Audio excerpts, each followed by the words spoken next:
Hello to all of you. So everyone please confirm beta, am I audible, am I visible clearly to all of you?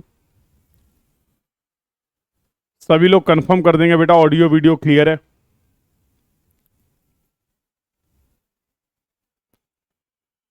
Everyone please confirm in the chat box, am I audible, am I visible clearly to all of you?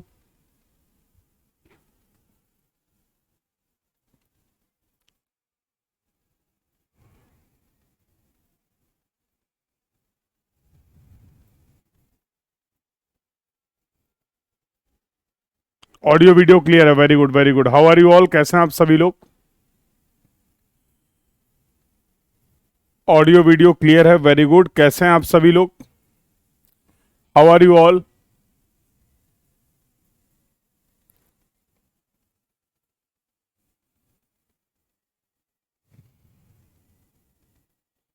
How are you all?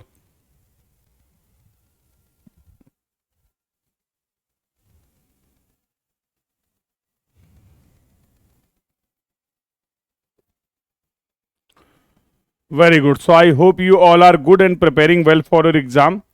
सभी लोग बहुत अच्छे तरीके से अपने exam की preparation कर रहे हैं. और लास्ट क्लास में जो हम लोगों ने डिस्कशन किया था, हम लोगों ने बेसिक टर्मिनोलॉजी ऑफ लेवलिंग की बात कर ली. लेवलिंग क्या होता है, उसका ऑब्जेक्टिव क्या है, मेजरमेंट्स क्या है, रिड्यूस लेवल क्या है, absolute level, benchmark, temporary benchmark, permanent benchmark, types of the readings, back side reading, intermediate side reading, four side reading, और आरएल को फाइंड आउट करने के लिए दो मेथड्स के बारे में डिस्कशन किया हम लोगों ने. First was the HI method and second was the rise and fall method. तो एक बार फटाफट सभी लोग कंफर्म कर दो, लास्ट क्लास का डिस्कशन क्लियर है? The discussion of the last class is clear to everyone. कहीं पे भी कोई भी अगर आपको डाउट है, किसी भी पॉइंट में आपको अगर कोई डाउट है, तो you can ask your doubt, you can ask your query. तो आप अपने डाउट्स एंड क्वेरीज को डिस्कस कर सकते हैं. Whatever we have discuss, अभी तक हम लोगों ने जो भी प्लेन लेवलिंग के केस में जो भी डिस्कस किया है, किसी भी पॉइंट पे अगर आपको लगता है कोई भी डाउट है, कोई भी क्वेरी है, तो बेटा क्लियर जरूर कर लीजिए.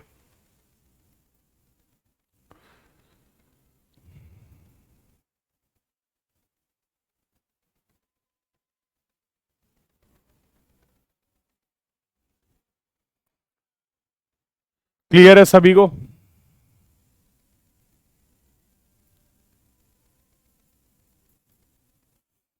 पूरा डिस्कशन सभी को क्लियर है?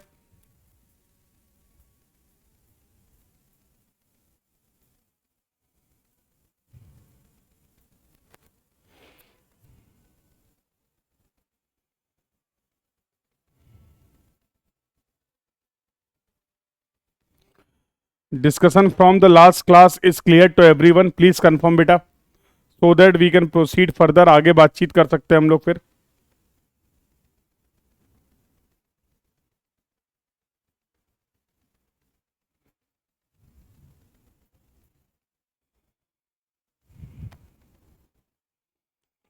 सभी को डिस्कशन क्लियर है भाई? आगे बातचीत स्टार्ट की जाए. चलिए, तो now we will see a numerical problem based on the methods that we have discussed. जो मेथड हम लोगों ने डिस्कस किए उससे रिलेटेड अब एक न्यूमेरिकल प्रॉब्लम डिस्कस करते हैं. और आई होप आप सभी ने उस न्यूमेरिकल प्रॉब्लम को जरूर समझा होगा, और उसी के बारे में हम लोग डिस्कशन करेंगे. तो दिस वाज योर न्यूमेरिकल. तो ये आपका न्यूमेरिकल प्रॉब्लम था, देख सकते हैं.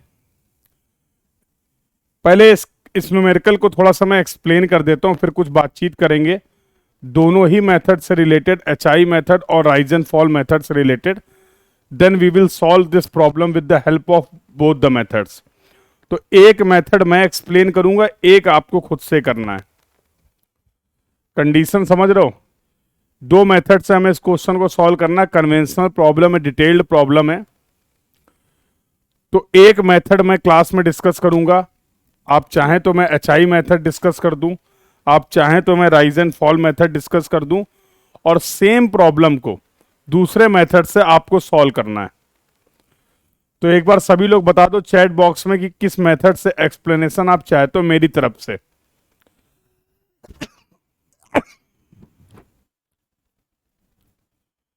क्लास में किस मेथड को डिस्कस किया जाए?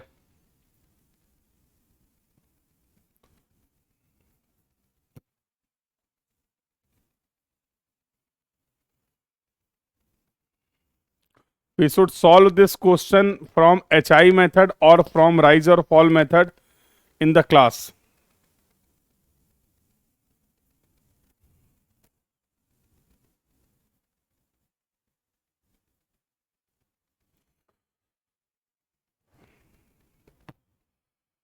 राइज और फॉल से करा जाए,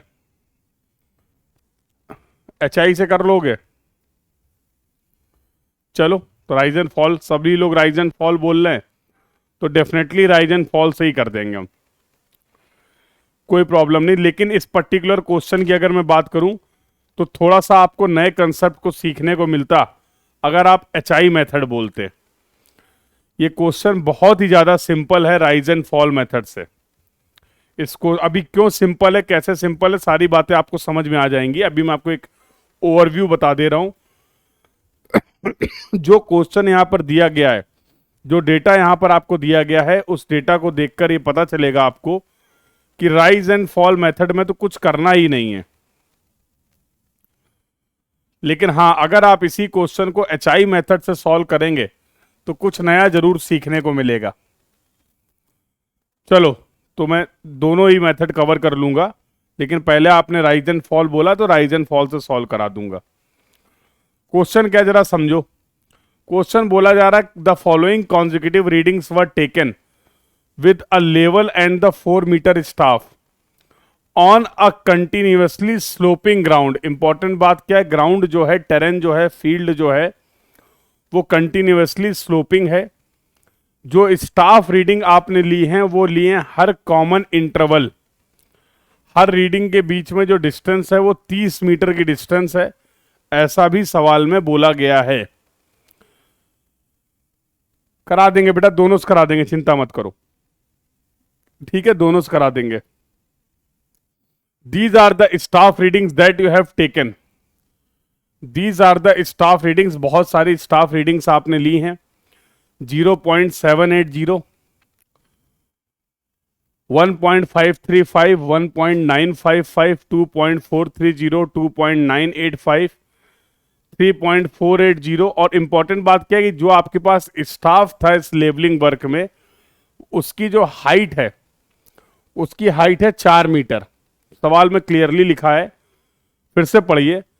the following consecutive readings were taken with a level and a 4 metre staff on a continuously sloping ground at a common interval of 30 metre. These are the staff readings. The reduce level of the first point, पहला जो point है उसका आपको RL दे रखा गया 180.750 metre. तो जिस point का RL पता होता है उसको क्या हम लोग अपने सर्वे वर्क में as a benchmark, levelling work में क्या हम उस पॉइंट को एज ए बेंचमार्क कंसीडर कर सकते हैं? यस और नो? तो बेंचमार्क आपका वही तो पॉइंट है जिसका RL या रिड्यूस लेवल आपको पता हो। The point having the known RL is known as the benchmark. तो यहां पर फर्स्ट पॉइंट का आपको RL पता है, मीन सी लेवल से हाइट पता है, तो अगर आपको कोई प्रॉब्लम ना हो तो क्या इस पॉइंट ए को हम लोग एज ए बेंचमार्क इस प्रॉब्लम के लिए कंसीडर कर सकते हैं, इस लेवलिंग वर्क के लिए कंसीडर कर सकते हैं? यस और नो? बिल्कुल कर सकते हैं। कह रहे हैं rule out a page of level book and enter the above readings. अब अभी तक हम लोगों ने लेवल बुक की कोई बात नहीं करी है, अभी कर देते हैं। तो कह रहे हैं एक लेवल बुक प्रिपेयर करिए और उन सभी रीडिंग्स को, इनको प्रॉपरली उसमें क्या करिए, प्लेस करिए। जितने भी पॉइंट हैं उन सभी पॉइंट्स के RL को कैलकुलेट करिए by HI method and rise and fall method. सभी पॉइंट्स के RL को आपको फाइंड आउट करना है। Also calculate the gradient, gradient भी कैलकुलेट करना है। किस लाइन का? जो लाइन फर्स्ट और लास्ट पॉइंट को जोड़ रही है। You need to also find out the gradient of the line joining the first and the last point. सवाल समझ में आया कि नहीं? मोटा मोटा क्या समझ में आया कि ये जो रीडिंग्स दी गई हैं, इन रीडिंग्स को मुझे लेवल बुक में फिल करना है।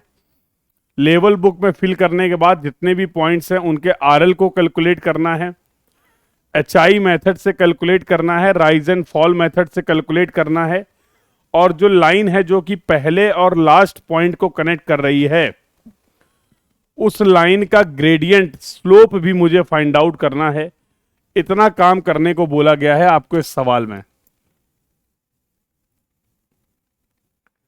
इतना काम करने को बोला गया है आपको इस सवाल में। क्वेश्चन का डिस्कशन क्लियर है तो फिर आगे हम लोग बातचीत करें। If the discussion about the question is clear to everyone then we can proceed further. भाई सबसे पहले तो ये क्लियर होना चाहिए ना करना क्या है, फिर देख लेंगे कैसे करना है।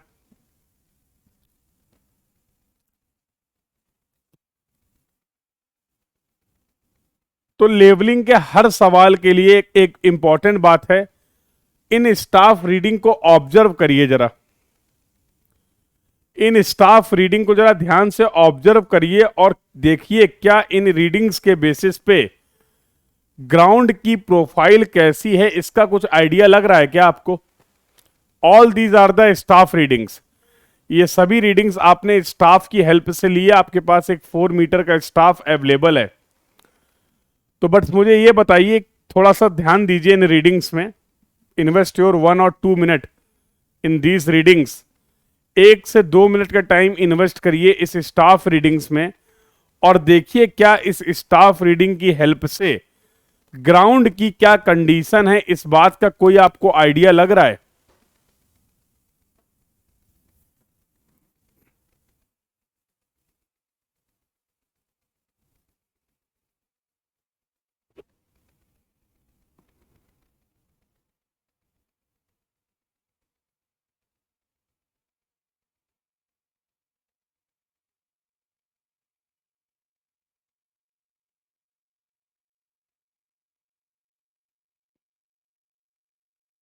कंटिन्यूअस स्लोप का आइडिया लग रहा है बेटा। कंटिन्यूअस स्लोप तो सवाल में भी दिया गया है।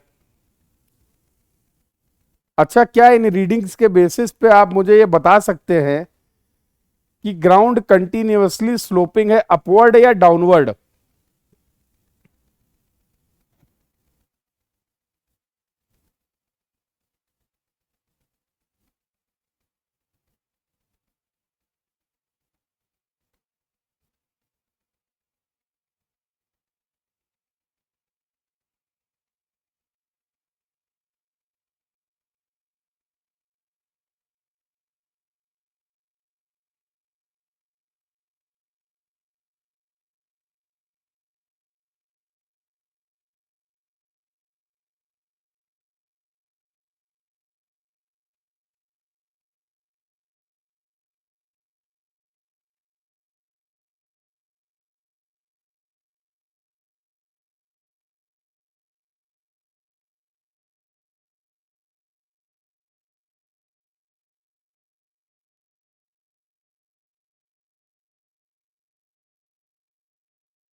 डाउनवर्ड स्लोप है, बहुत बढ़िया, वेरी गुड।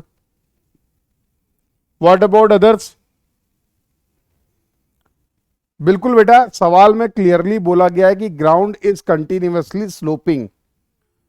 जब इन स्टाफ रीडिंग्स को मैंने देखा तो मुझे यह समझ में आ रहा है, based on these staff readings मैं ये बोल सकता हूं कि ग्राउंड जो है वो कंटिन्यूअसली डाउनवर्ड स्लोप है।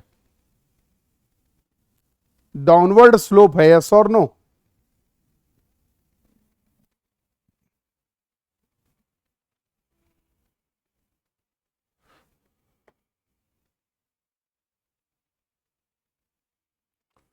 Ground is continuously in the downward direction. चलो जरा समझो, देखो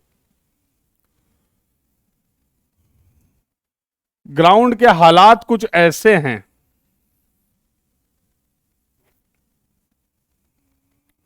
अपवर्ड एंड डाउनवर्ड नहीं है भाई देवराज। इसका मतलब आपने इन रीडिंग्स को प्रॉपरली ऑब्जर्व नहीं किया है। इन रीडिंग्स को ऑब्जर्व करके मैं क्लियरली बोल सकता हूं कि ग्राउंड कंटिन्यूअसली फॉलिंग है,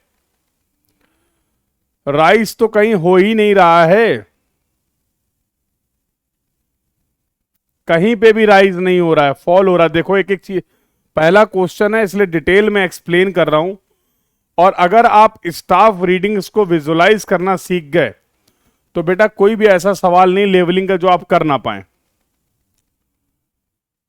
देखो जरा समझो, इन्होंने बोला कि हम लोगों ने ये रीडिंग्स ली हैं, फर्स्ट पॉइंट जो है मान लो ये फर्स्ट पॉइंट है, इसको मैं मान लेता हूं ए पॉइंट, और यही है हमारा बेंचमार्क, और इसका आरएल भी सवाल में दे रखा गया 180.750। ठीक है, आपने यहां पर ये रखा है इंस्ट्रूमेंट। हम सभी जानते हैं कि बेटा जब हम इंस्ट्रूमेंट को प्लेस करते हैं, बिल्कुल इंस्ट्रूमेंट स्टेशन चेंज हुआ है, अभी दिखेगा आपको कैसे चेंज हुआ है। तो पहली रीडिंग जो हम लेते हैं बेटा वो लेते हैं ऑन द बेंचमार्क। तो ये स्टाफ रीडिंग आपने ली है जो कि पहली रीडिंग है 0.780। ये रीडिंग आपने ली है बेंचमार्क ए पॉइंट पे, दैट इज 0.780। फिर यहां से कितनी डिस्टेंस बाद, यहां से 30 मीटर बाद आपने अगले एक पॉइंट 1 पे जो रीडिंग ली है वो रीडिंग आ रही है 1.535। यहां पे लिख देता हूं 1.535। फिर 30 मीटर पे, फिर 30 मीटर पे आपने अगली रीडिंग ली है 1.955 एंड सो ऑन। अगली रीडिंग आपने ली है 2.430,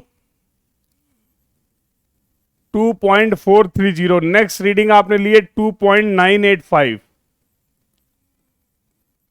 2.985 के बाद नेक्स्ट रीडिंग आपने ली है 3.480,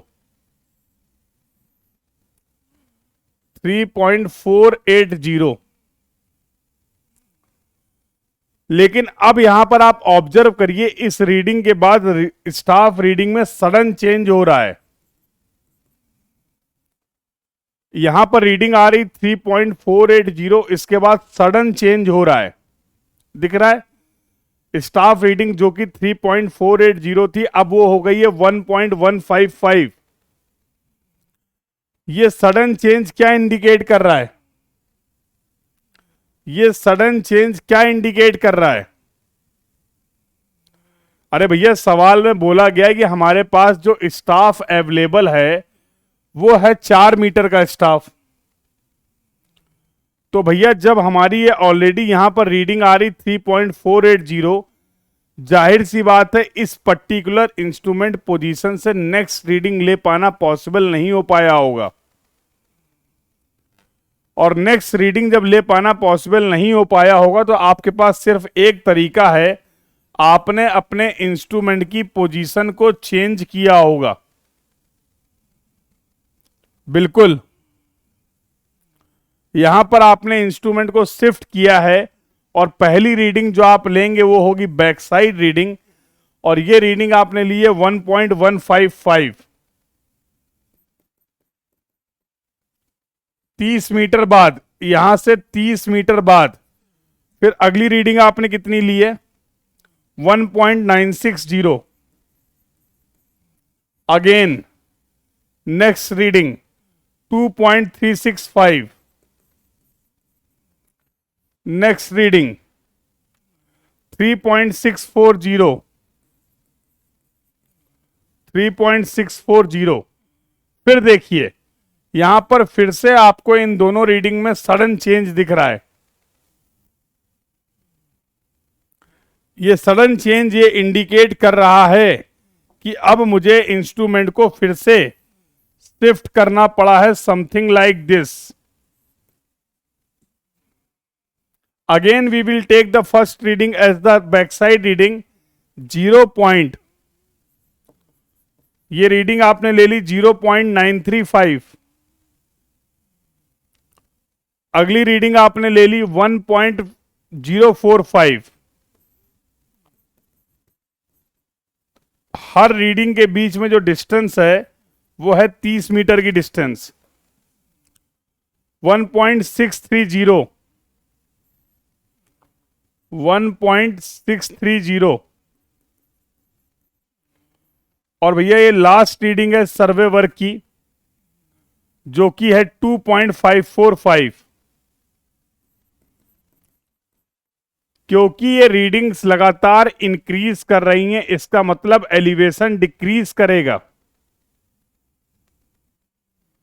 तो कोई बच्चा बोल रहा था कि सर राइज भी कर रहा है, ग्राउंड फॉल भी कर रहा है। देखो तुम्हारे सामने पूरा सर्वे वर्क किस ग्राउंड में किया गया है उसको मैंने ड्रॉ कर दिया, और ये सब कुछ ड्रॉ किया मैंने based on these staff readings only, based on these staff readings only.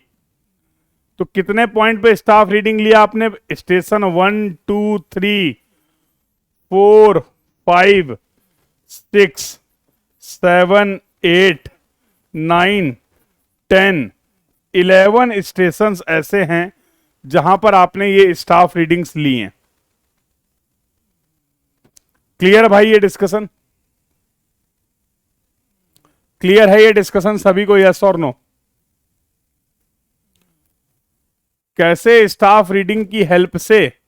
Yes, ये आपके इंस्ट्रूमेंट की पोजीशन है P, ये इंस्ट्रूमेंट की पोजीशन आप बोल सकते हो Q, और ये इंस्ट्रूमेंट की पोजीशन हो गई R। टोटल 3 जगह हम लोगों ने इंस्ट्रूमेंट को प्लेस किया है इस सर्वे वर्क के लिए।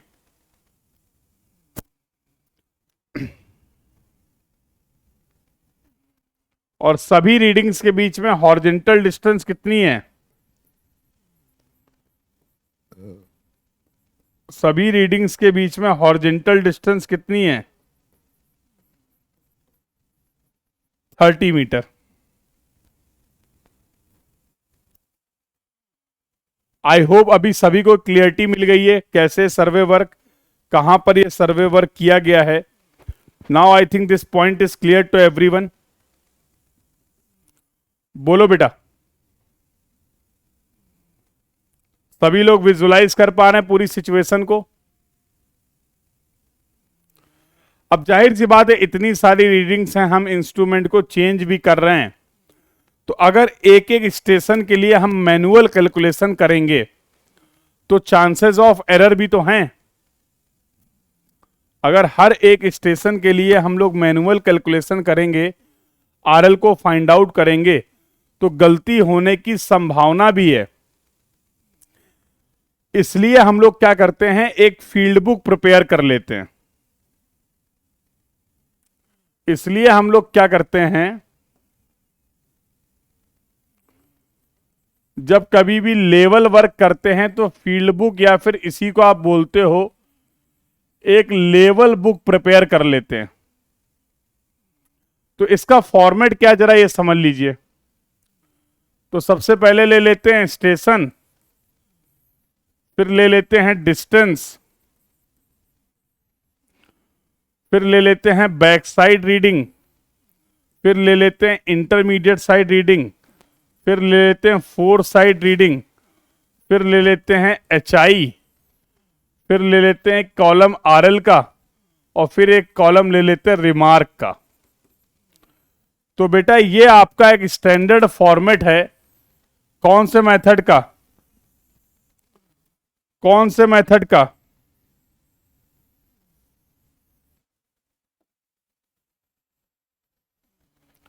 तो ये एक मैंने फॉर्मेट बना दिया HI मेथड का।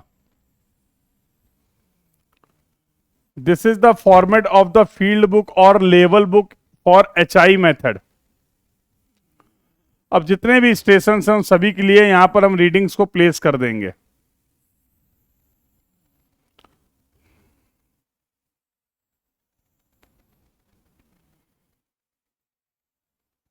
तो ये एक मैंने सैंपल फॉर्मेट आपको दिखा दिया। बिल्कुल, तो ये जो फॉर्मेट है ये HI मेथड का है। HI मेथड के लिए हमें एक अर्थमेटिकल चेक भी पता है। HI मेथड के लिए हमें एक अर्थमेटिकल चेक भी पता है कि algebraic summation of all the back side minus algebraic summation of all the fore side, it should be equal to last RL minus first RL, last RL minus first RL। Similarly बेटा हमारे पास एक format होता है rise and fall method का भी, तो same वही रहेगा, station, distance, back side, intermediate side, four side, इतनी टेबल कॉमन है। अब क्योंकि यहां पर आप राइज एंड फॉल मेथड लगा रहे तो यहां पर हम लोग निकालेंगे राइज, यहां पर निकालेंगे फॉल, यहां पर निकालेंगे RL और यहां पर निकालेंगे रिमार्क।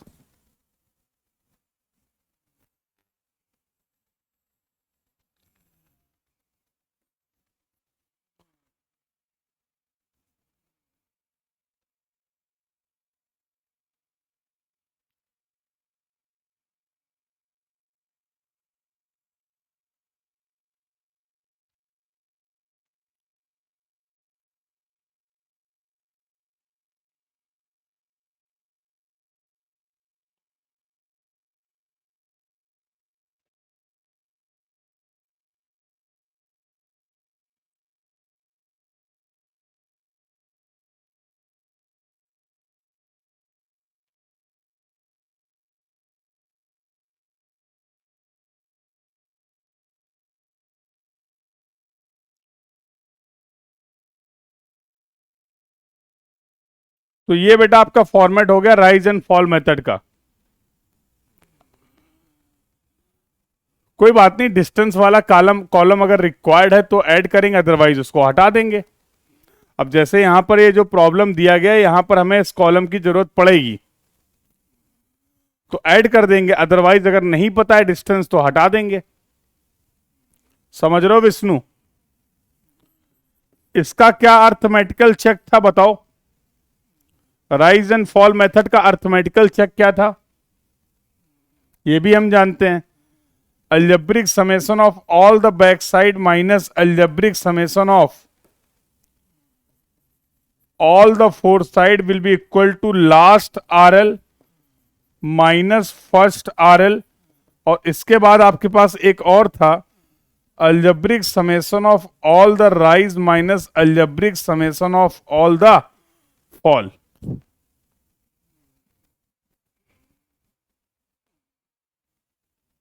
डिस्टेंस कहां यूज होती है RL निकालने के लिए? अभी बता रहे हैं मेरे लाल, RL निकालने के लिए डिस्टेंस की जरूरत नहीं है। सवाल में डिस्टेंस दी गई है तो उसको भी हमें कहीं ना कहीं प्लेस करना पड़ेगा ना, और उसका यूज क्या है ये अभी हम इस सवाल को जब सॉल्व करेंगे तो आपको पूरा आइडिया लग जाएगा। बिल्कुल पैनिक मत हो, बिल्कुल भी परेशान मत हो। अगर सवाल में डेटा में डिस्टेंस का कोई जिक्र नहीं किया गया तो आप डिस्टेंस वाला कॉलम हटा सकते हैं, कोई प्रॉब्लम नहीं, क्योंकि अभी हम लोग इस सवाल को सॉल्व कर रहे हैं। यहां पर हर रीडिंग्स कितने डिस्टेंस पे ली है आपने ये सवाल में दिया गया है, और क्योंकि लास्ट में मुझसे ग्रेडियंट भी पूछा गया है, लास्ट में मुझसे उस लाइन का ग्रेडियंट पूछा गया है, उस ग्राइंड का लाइन का स्लोप पूछा गया है जो कि पहले और आखिरी पॉइंट को कनेक्ट कर रही है। तो उस ग्रेडियंट को फाइंड आउट करने के लिए आपको इस पूरी यहां से लेके A पॉइंट से लेके 11 पॉइंट, देखो जरा, तो इस लाइन का बेटा आपसे पूछा गया है इस लाइन का ग्रेडियंट कितना होगा। What will be the gradient of this line? Line joining the first and last point. ये देखो,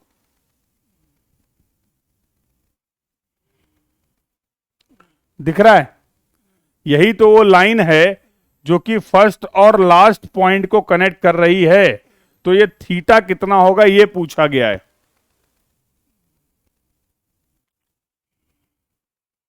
अब समझ में आया? इसलिए इसको यहां पर ऐड कर दिया है। सवाल में अगर आपसे नहीं बात की गई है हॉरिजॉन्टल डिस्टेंस की तो you can skip that column, no problem with that. अभी कोई कंफ्यूजन तो नहीं है? अभी क्लियर है बेटा?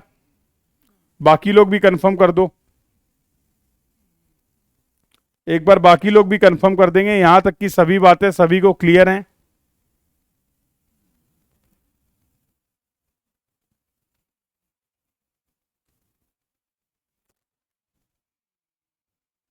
यहां तक की सभी बातें सभी को क्लियर हैं?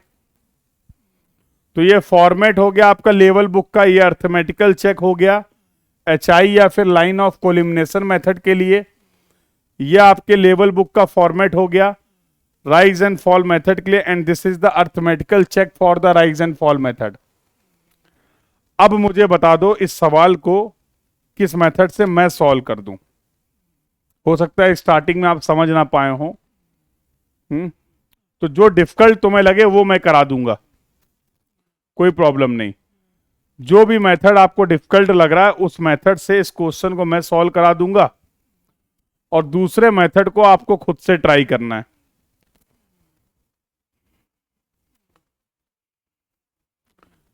तो अब बताओ किस मेथड से सॉल्व करें, एचआई मेथड से या राइज एंड फॉल मेथड से? और मैं फिर से बोल रहा हूं, जिससे भी आपको लग रहा है कि सर डिफिकल्ट होगा वो बताना। राइज एंड फॉल के पीछे क्यों पड़े हुए हो? राइज एंड फॉल में कुछ नहीं मिलेगा नया सीखने को। क्यों नहीं मिलेगा बता देता हूं। देखो इस सवाल में कहीं राइज हो ही नहीं रहा है,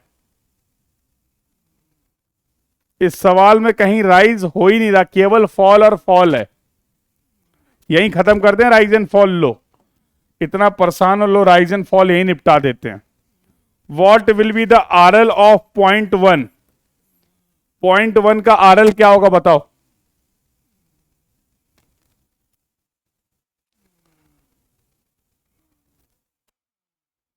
पॉइंट वन का आरएल क्या होगा? तो पॉइंट वन का आरएल होगा RL of A minus fall. Yes और नो? फॉल यहां पर कितना देखने को मिल रहा है? 0.780 माइनस 1.535 निकाल लो।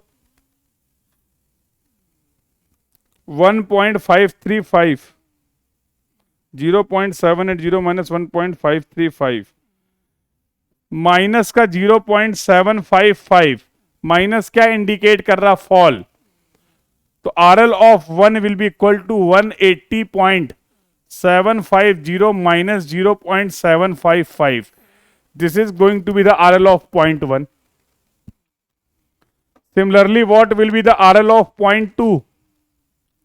पॉइंट टू का आरएल क्या हो जाएगा? RL of point one minus fall. Point one और टू के बीच में कितना फॉल हो रहा है? Again you can calculate that fall with the help of the staff reading. What will be the RL of 0.3? RL of 0.2 minus fall between the 0.2 and 3 and so on. ठीक है, चलो तो मैं इस क्वेश्चन को आपको सॉल्व कराता हूं एचआई मेथड से। एचआई मेथड से सॉल्व कराने का एक रीजन क्या है कि यहां पर कुछ नया सीखने को आपको मिलेगा, क्योंकि हम यहां पर इंस्ट्रूमेंट की पोजीशन को चेंज कर रहे हैं। तो अब यहां पर मेरे पास केवल एक एचआई नहीं है, समझो। ये आपकी हो गई एचआई वन, ये आपकी हो गई एचआई टू, और यहां पर हो गई आपकी एचआई थ्री। यहां पर total 3 height of the instrument आपको निकालनी पड़ेंगी, क्योंकि जैसे ही आपने इंस्ट्रूमेंट को एक बार शिफ्ट कर दिया योर एचआई विल चेंज। तो ये बार बार नई एचआई कैसे निकालते हैं ये आना चाहिए। यस और नो? तो कंपैरेटिवली अगर बात करें दोनों मेथड में, तो इस क्वेश्चन को अगर आप एचआई मेथड से सॉल्व करेंगे तो सीखने को ज्यादा मिलेगा। इजी कौन सा मेथड है? यहां पर आरएल को फाइंड आउट करने के लिए कौन सा मेथड इजी है? तो कंपैरेटिवली अगर आप बात करोगे तो rise and fall method easy है। एक पॉइंट का आरएल निकालते रहो, राइज और फॉल के बेसिस पे हर नेक्स्ट पॉइंट का आरएल आप निकाल सकते हैं। सैंपल मैंने दिखाया ही है, लेकिन यहां अपना मेन ऑब्जेक्टिव क्या है? कंसेप्ट को सीखना है। यस और no? We want to learn the concept. तो इसलिए इस क्वेश्चन को मैं सॉल्व करता हूं राइज एंड फॉल मेथड की जगह HI मेथड से। और बोलोगे अगर जरूरत लगेगी, वैसे लगनी नहीं चाहिए, तो मैं इसको राइज एंड फॉल से भी करा दूंगा, मुझे ऐसा सच कोई प्रॉब्लम नहीं है। तो सबसे पहले प्रिपेयर करते हैं लेवल बुक।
चलो आई थिंक इतने में हो जाना चाहिए।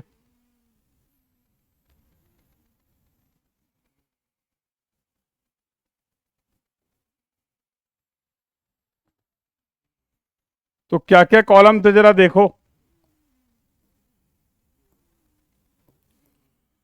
क्या क्या कॉलम थे। बिल्कुल इजी है, दोनों इजी। मैंने बोला ना कंपैरेटिवली रिलेटिवली दोनों ही मेथड इजी हैं। यार देखो, इजी और टफ का गेम केवल इतना होता है, जो चीज आपको समझ में आ जाए वो इजी है, जो चीज आपको समझ में ना आए वो टफ है। बस इतना सा गेम है। हो सकता है कोई चीज आपके लिए बहुत इजी हो, बट अगर किसी दूसरे को उसका आइडिया नहीं है, उसके कंसेप्ट नहीं क्लियर है, तो वही चीज उसके लिए टफ हो जाएगी। यस और नो? तो दोनों ही इजी हैं, बट यहां पर इस क्वेश्चन से रिलेटेड मैं बात कर रहा हूं, क्योंकि राइज का कोई टर्म नहीं है। ग्राउंड कंटिन्यूअसली फॉलिंग ग्राउंड है, तो बहुत ज्यादा इजी हो जाएगा राइज एंड फॉल से। HI मेथड में आपको 2-3 HI कैलकुलेट करनी पड़ेंगी। तो लर्निंग प्रोस्पेक्टिव से अगर मैं बात करूं, तो ज्यादा सीखने को मिलेगा, कुछ नया सीखने को मिलेगा आपको HI मेथड से इस क्वेश्चन के केस में। ये पॉइंट था मेरा। तो पहला कॉलम आपने बोला था कि सर हो जाएगा अपना स्टेशन का, दूसरा कॉलम हो जाएगा सर डिस्टेंस का। सवाल में डिस्टेंस दी गई है तो आप भी ले लीजिए, ले ली सर ने। अगला कॉलम हो जाएगा बैक साइड का, अगला कॉलम हो जाएगा इंटरमीडिएट साइड का, अगला कॉलम हो जाएगा सर फोर साइड का, अगला कॉलम हो जाएगा HI का। चलो HI का कॉलम थोड़ा बड़ा बना लेता हूं, और अगला कॉलम हो जाएगा सर RL का। इसका कॉलम भी बड़ा बना लेता हूं, समझने को मिलेगा। और लास्ट में हो जाएगा रिमार्क। तो दिस इज, इसकी थोड़ी थिकनेस कम कर लेते हैं ताकि साफ साफ लिख पाऊं मैं। ये हो गया आपका स्टेशन, ये हो गई आपकी डिस्टेंस, ये हो गया तुम्हारा back side, intermediate side, four side. यहां पर हम लोग बात करेंगे HI की, यहां पर हम लोग बात करेंगे RL की, और यहां पर हम लोग लिखेंगे रिमार्क। ये हो गया फॉर्मेट। पहला स्टेशन क्या है? A स्टेशन है, A। ये इसको डिस्टेंस ले ली 0। अब हर 30 मीटर में स्टेशन है आपका, तो 30, 60, 90, 120, 150, 180, 210, 240, 270, 300 और 330। इतनी ही रीडिंग दी गई, मुझे पता है, तो मैंने यहां तक लिख दिया है। 1 2 3 4 5 6 7 8 9 10 11। देखो 11 स्टेशन ही आ रहे थे क्या? ए से स्टार्ट किया था, लास्ट वाला स्टेशन कितना है? 11 ही दिख रहा है ना।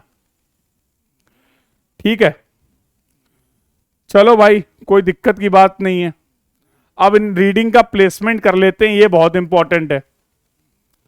Now we are going to place all these readings. कर लेते हैं। तो पहली रीडिंग ये देखिए, 0.780 back side, 0.780 back side, no intermediate side, no fore side.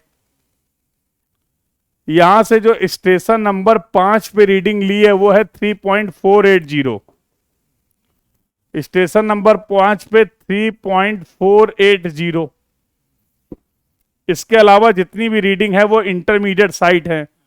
1.535, 1.535, 1.955,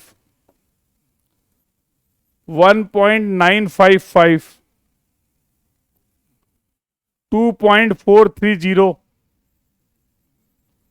2.430, 2.985, 2.985। All these are the intermediate side readings. ये सभी इंटरमीडिएट साइड रीडिंग्स हो जाएंगी, यस और नो। पहला पॉइंट का आरएल हमें पता है। फर्स्ट पॉइंट का आरएल दे रखा गया 180.750, 180.750। रिमार्क में डाल दिया बेंचमार्क, रिमार्क में हम लोगों ने डाल दिया बेंचमार्क। कोई दिक्कत? अब जब आपने इंस्ट्रूमेंट को शिफ्ट कर दिया है तो फिर से एक रीडिंग लिया आपने बैक साइड 1.155, स्टेशन 5 पे ही। तो कलर चेंज कर लेते हैं। तो ये हो गया 1.155। इससे जो लास्ट रीडिंग आपने ली है वो स्टेशन 8 पे ली है 3.640। तो ये हो गई 3.640। ये फोर साइड हो गई 3.640। बाकी दो रीडिंग है इंटरमीडिएट 1.960। तो ये 1.960 और अगली रीडिंग हो गई 2.365, 2.365। ये लो भैया, ये जहां पर दो रीडिंग मिल रही है ये क्या इंडिकेट कर रहा है? ये चेंज पॉइंट है। फिर से आपने इंस्ट्रूमेंट को चेंज किया है और फिर रीडिंग इसी में बैक साइड लिया आपने 0.935, 0.935 और लास्ट रीडिंग जो है वो फोर साइड है 2.545, 2.545। बाकी इंटरमीडिएट साइड है 1.045, 1.045 और ये रीडिंग आपको मिल रही है 1.630। देखो ये जो स्टेप है ये दोनों मेथड के लिए कॉमन है। रीडिंग का जो प्लेसमेंट आपने किया है स्टेबल में, लेवल बुक में, फील्ड बुक में, ये राइज एंड फॉल मेथड और एचआई मेथड दोनों के लिए ही कॉमन है यहां तक का प्रोसेस। तो जहां जिस स्टेशन पे बैक साइड रीडिंग थी, जिस स्टेशन पे फोर साइड रीडिंग थी, जिस स्टेशन पे इंटरमीडिएट साइड रीडिंग थी, वो सभी रीडिंग्स हम लोगों ने निकाल ली। कोई दिक्कत? बोलो। यहां तक के प्रोसेस में अगर किसी को कहीं कोई दिक्कत हो तो बताओ। यहां तक के प्रोसेस में अगर कहीं किसी को कोई डाउट हो, कोई क्वेरी हो तो बताओ। यहां तक प्लेसमेंट कर लोगे? यस और नो? देख लो आराम से, बताओ फिर।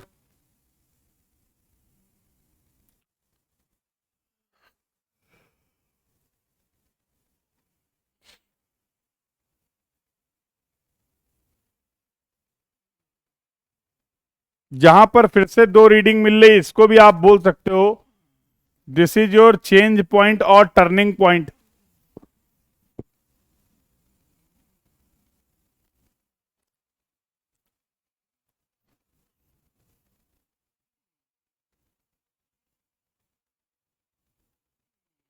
Is there any problem to anyone till now? यहां तक के डिस्कशन में अगर किसी को कोई डाउट है, कोई क्वेरी है, तो किस तरीके से लेवल बुक का फॉर्मेट हम लोगों ने बनाया और इसमें प्लेसमेंट ऑफ रीडिंग करी, और ये सब कुछ करके दिखाना है आपको। देखो सवाल में बोला गया था rule out a page of the level book and enter the above readings. ये जितनी भी रीडिंग्स हैं इनको लेवल बुक में क्या करिए, फिल करिए। वही हम लोगों ने किया है। एक बार कंफर्म करो बेटा, क्लियर है, देख लो, साथ साथ आप लोग भी करते रहिए। इफ इन केस अगर कहीं टाइपिंग में कुछ एरर हो जाए मुझसे तो बता जरूर दीजिएगा। तो आपका कंसंट्रेशन भी बहुत जरूरी है इस सवाल को सॉल्व करने के लिए।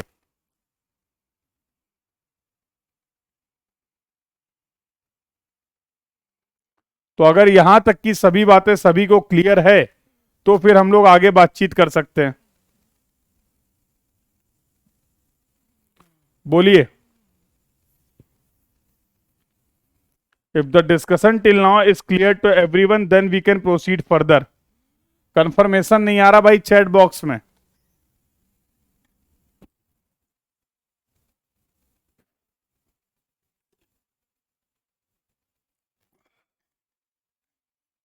तो कृष्ण कह रहे हैं क्लियर है भाई। What about others? बाकी लोग कहां रह गए? बाकी लोग कहां रह गए?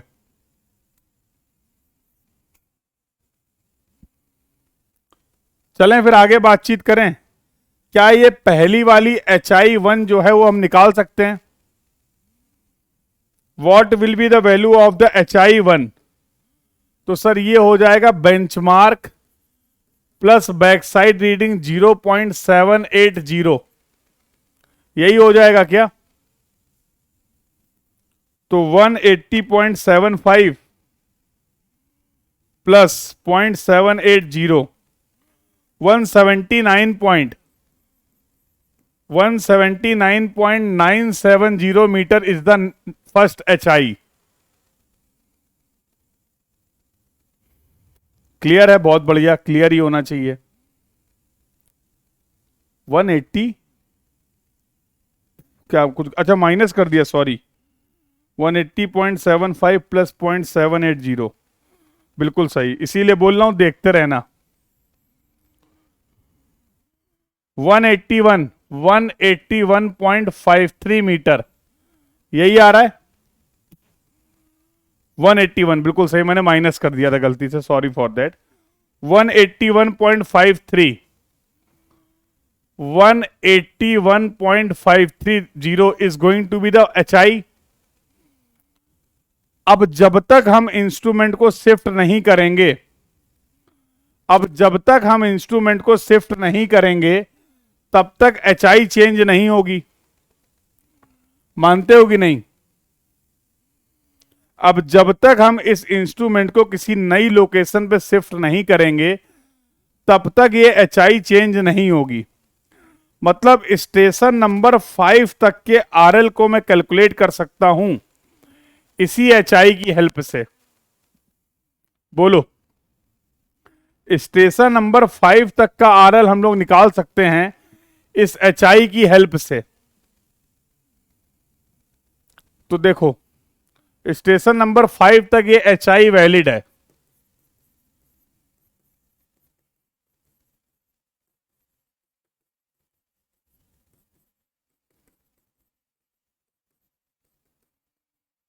HI विल नॉट चेंज क्योंकि इंस्ट्रूमेंट को हम लोग चेंज नहीं कर रहे हैं।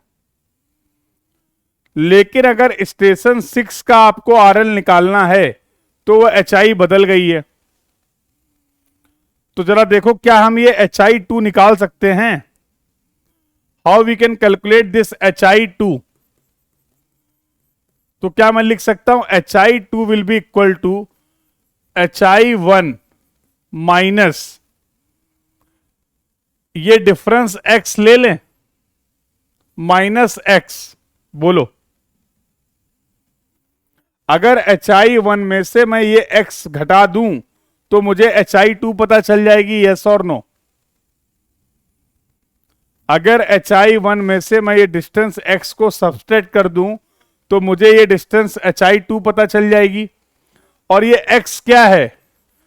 ये कुछ नहीं है, प्रीवियस स्टेशन की फोर साइड माइनस इस स्टेशन से बैक साइड, यही तो है x।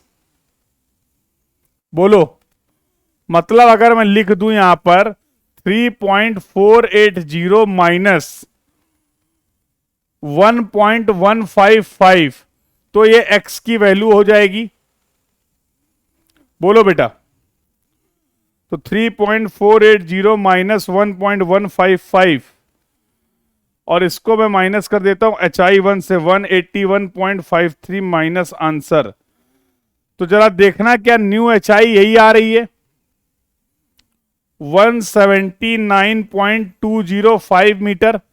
चेक करके बताओ क्या HI2 यही आ रहा है?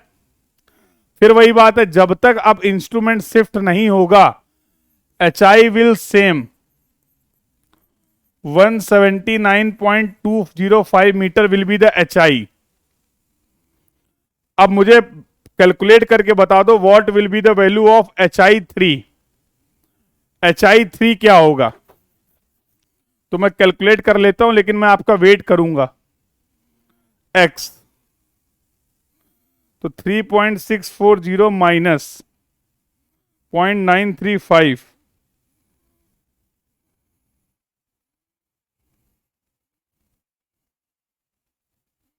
कितना निकाला? 179.205।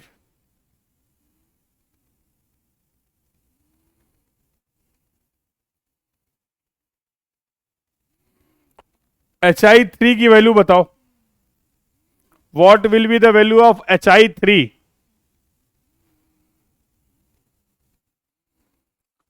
पूरी सिचुएशन आपके सामने है, HI2 minus Y, HI2 minus Y will be equal to HI3।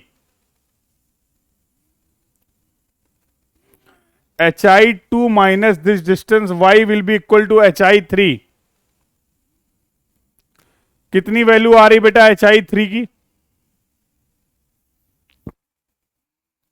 बोलिए, इतना देर तो नहीं लगना चाहिए। ये y आप निकाल सकते हैं 3.640 minus 0.935। So what will be the value of HI3? बताओ भाई चैट बॉक्स में। सारा कुछ आपके सामने, HI2 मैंने कैलकुलेट करके भी दिखाया। I have calculated HI2, what will be the value of HI3?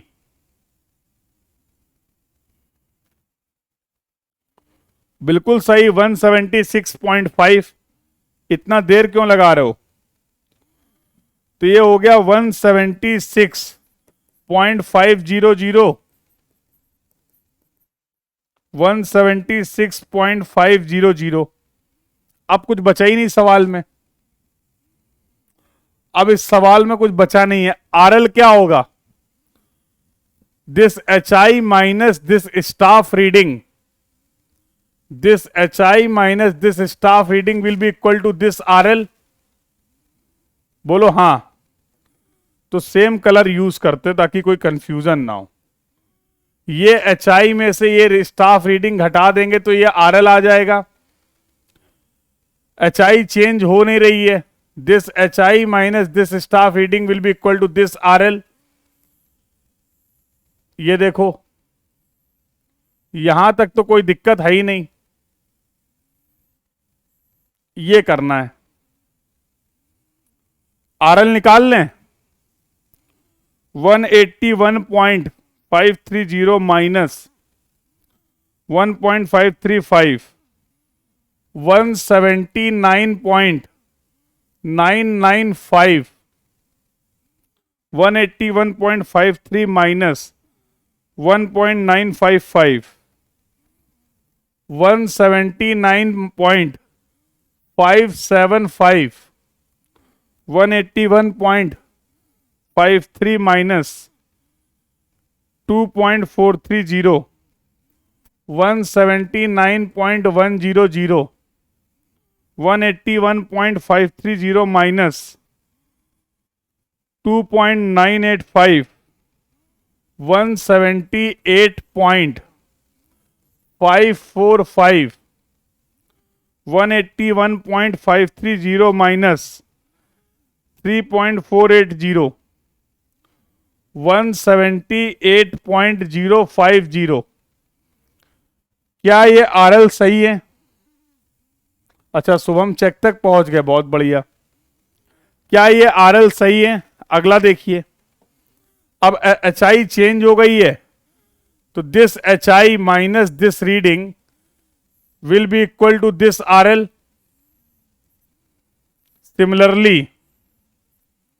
Similarly तो देखो 179.205 माइनस 1.960, 177.245, 179.205 माइनस 2.365, 176.840, 179.205 माइनस 3.640, 175.565। बेटा चेक जरूर कर लेना, ये सभी आरएल सही आ रहे हैं कि नहीं। सिमिलरली अब तो लिख सकता हूं 176.5 माइनस 1.045, सॉरी, तो this will be equal to 175.455, 176.5 minus 1.630, 174.870,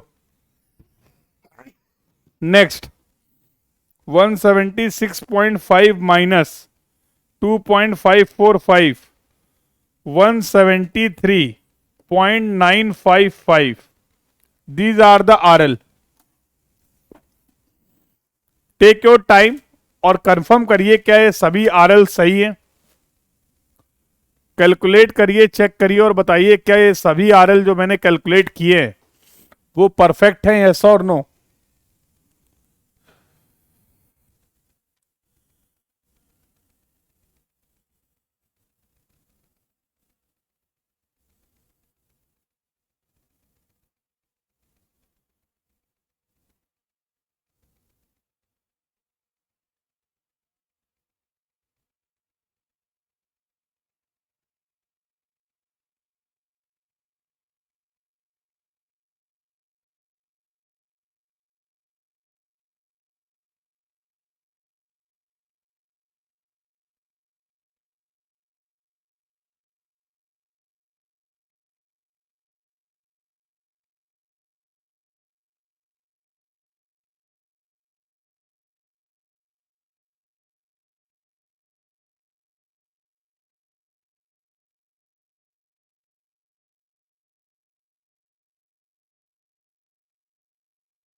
करेंगे बेटा, अर्थमेटिकल चेक की भी बात करेंगे।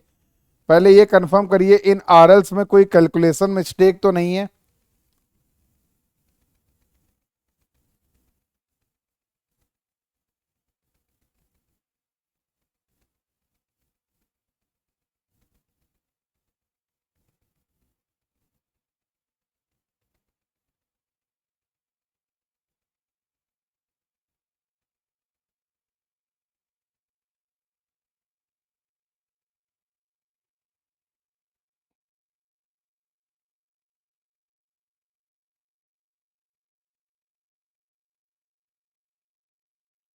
सेकेंड और थर्ड एच आई कैसे कैलकुलेट की गई ये एक बार फिर से बताना है। अब समझ में आया विष्णु क्यों मैं बोल रहा था एच आई मैथड? देखो आप बोल रहे थे एच राइज एंड फॉल बता दीजिए। अब समझ में आया कि एच आई मैथड से इस क्वेश्चन को सॉल्व करने से कैसे कुछ नया सीखने को मिलेगा। क्यों भाई विष्णु? सारी वैल्यू सही है, कहीं पे कोई मिस्टेक नहीं है? बहुत बढ़िया, परफेक्ट है मामला। लो देखो, चलो विष्णु का डाउट ले लेते फिर आगे बातचीत करते हैं। चलो विष्णु का डाउट यहीं पे ले लेते हैं। जरा इसको थोड़ा सा क्लियर कर देता हूं। ये कोई ग्राउंड की कंडीशन है, ये आपका स्टेशन है, ये आपकी HI1 है, और यहां पर ये जो रीडिंग आपने ली है HI1 पे वो है 3.480। ये रीडिंग है 3.480। फिर आपने इंस्ट्रूमेंट को शिफ्ट किया है और ये आपकी हो गई HI2, और ये जो स्टाफ रीडिंग आपने ली है बैक साइड वो है 1.155। 1.155 HI1 की वैल्यू आपको पता है, HI1 है 181.53। 181.53। सो what will be the HI2? यही प्रॉब्लम है ना विष्णु? बोलो, किसी भी तरीके से निकाल सकते हो, कोई दिक्कत नहीं। मैंने एक तरीका बताया, देखो दिखाता हूं। अब इस HI2 को मैं क्या लिख सकता हूं? पहला तरीका will be equal to HI1 minus X, इसको मैं x बोल रहा हूं, तो ये हो जाएगा 181.530 माइनस x क्या हो जाएगा 3.480 माइनस 1.155। HI2 आप ऐसे भी निकाल सकते हैं, HI2 will be equal to, ये आर कौन सा स्टेशन था? ये स्टेशन 5 था। RL of station 5 plus back side. RL of station 5 हम लोगों ने कैलकुलेट किया है। RL ऑफ स्टेशन 5 हमारा आ रहा 178.050। 178.050। बैक साइड कितनी आ रही? 1.155। पहला तरीका। दूसरा तरीका, तीसरा तरीका भी बता दें क्या? देखो दोनों तो सेम आएगा, चेक कर लो।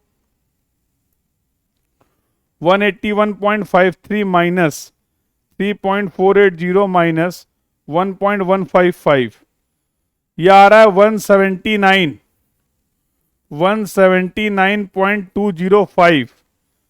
178.050 प्लस 1.155, ये भी आ रहा है बेटा 179.0205 मीटर। तो किसी भी तरीके से निकाल लो, कोई प्रॉब्लम नहीं है, जो तरीका सही लगे, जो डेटा अवेलेबल है। अब समझ में आ गया? और मेरे लाल कुछ और नहीं था, ये थी four side from previous position of the instrument, और ये है आपकी back side. This is the reading back side from current position of the instrument. बस, तो ऐसा कोई फॉर्मूला वगैरह याद करने की जरूरत नहीं है, कोई फॉर्मूला वगैरह याद करने की जरूरत नहीं है। बेसिक कंसेप्ट अगर आपके क्लियर हैं तो कहने का मतलब क्या है, स्टाफ रीडिंग की हेल्प से मैं ये डिफरेंस निकाल सकता हूं, और अगर मैं ये डिफरेंस बता सकता हूं तो मैं फिर HI, कोई भी HI, जरूरी नहीं है कि HI2 HI1 से कम ही हो। मान लो ग्राउंड ऐसा होता तो ये तुम्हारी होती HI1, और फिर इंस्ट्रूमेंट अगर आप यहां पर शिफ्ट करते तो ये आपको मिलती है HI2।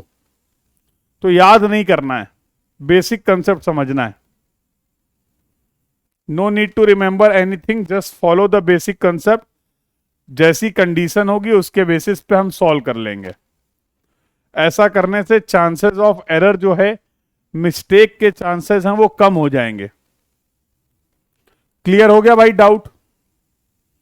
ये नई HI कैसे निकलेगी, सिमिलरली यहां पर सेम अप्रोच आपने फॉलो की है HI3 को भी कैलकुलेट करने के लिए। The same approach you have followed to find out the value of the HI3।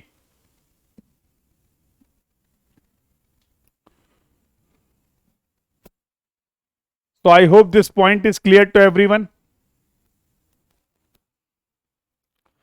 बोलो भाई, यहां तक की सभी बातें सभी को क्लियर हैं?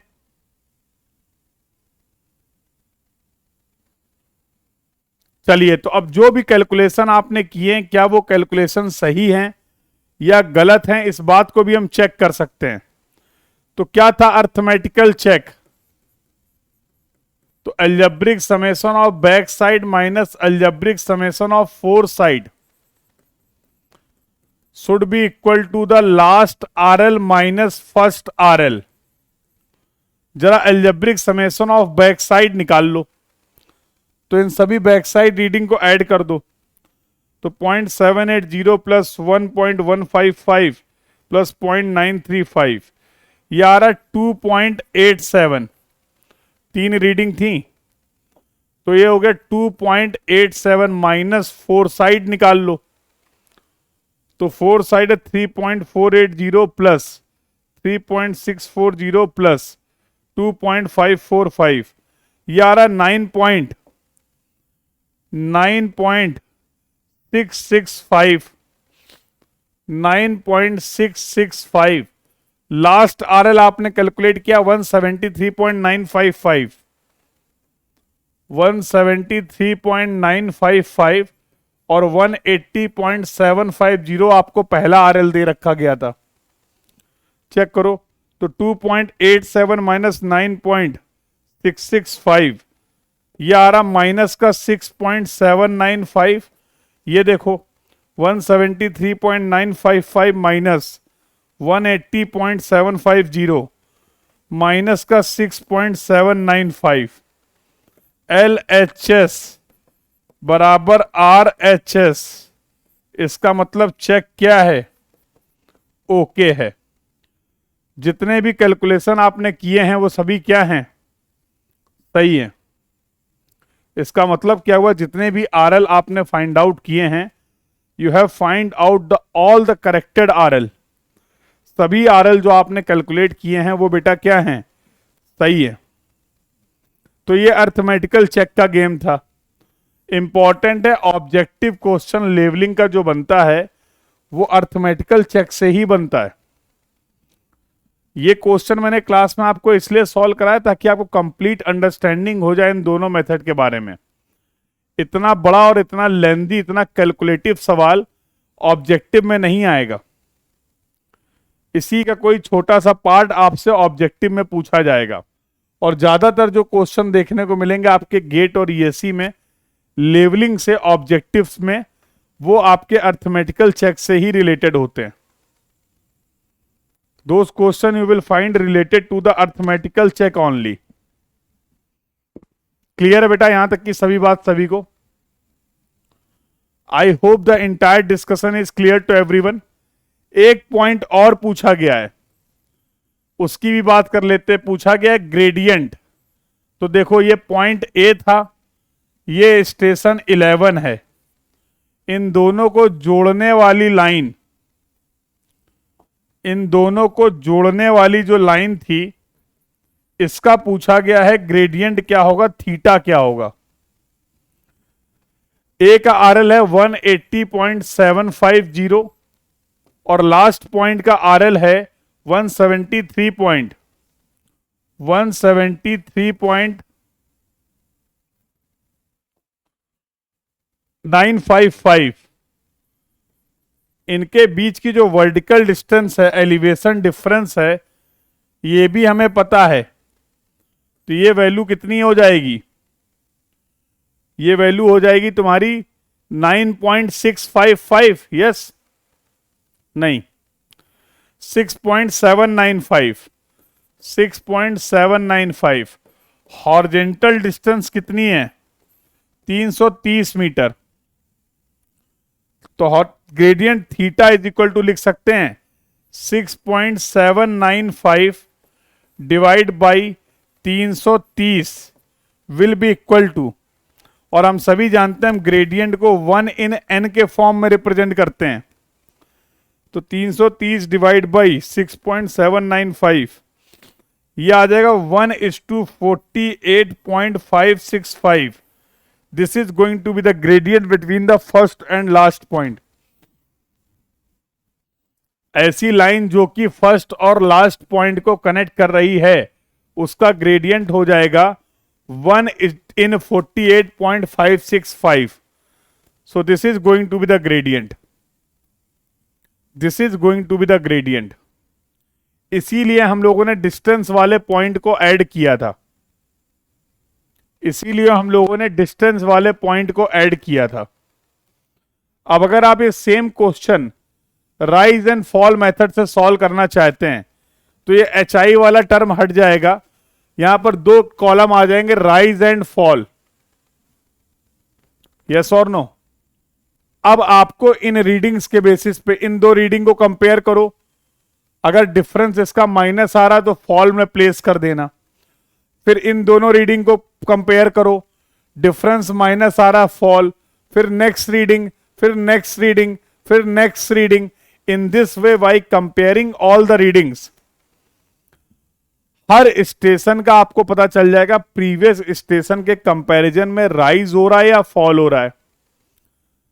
सवाल हम लोगों ने ऑलरेडी डिस्कस कर लिया है, सवाल का जो डेटा है वो दे रखा गया, जो बताया जा रहा है वहां पर किसी भी तरीके का राइज देखने को नहीं मिलेगा, सारे रीडिंग्स केवल फॉल के आएंगे। पहले पॉइंट का RL पता है, minus fall will be equal to next RL, next RL minus fall will be equal to next RL, next RL minus fall will be equal to the next RL। सारे RL आप calculate कर सकते हैं। समझ आया basic की नहीं? बोलो भाई। तो अब बताओ, राइज एंड फॉल मेथड खुद से अटेम्प्ट करोगे, आंसर आपके सामने है, जो भी आंसर आप निकालेंगे वो सही है कि नहीं, उसको चेक करने का तरीका एक तो आपके सामने है कि सारे आंसर आपको ऑलरेडी पता हैं। अगर ये आंसर आप मुझे नहीं भी पता होते तो भी मैं चेक कर सकता हूं, क्योंकि मुझे राइज एंड फॉल मेथड का अर्थमेटिकल चेक पता है। तो कोई भी प्रॉब्लम अगर आप रिड्यूस लेवल की सॉल्व कर रहे हैं HI मेथड से या राइज एंड फॉल मेथड से, तो आप उस प्रॉब्लम को खुद से भी चेक कर सकते हैं, किसी की खास जरूरत है नहीं आपको, किसी की खास जरूरत आपको है नहीं, क्योंकि कोई भी क्वेश्चन अगर आपने करेक्टली सॉल्व किया है, सभी RLs आपने अगर प्रॉपरली कैलकुलेट किए हैं, तो at the end algebraic check should be satisfied. तो अगर मैं बात करूं राइज एंड फॉल मेथड की, अगर मैं बात करूं राइज एंड फॉल मेथड की, तो कोई मुझे बताएगा क्या कि what is the arithmetical check for the rise and fall method? Answer तो सेम ही आएगा ना।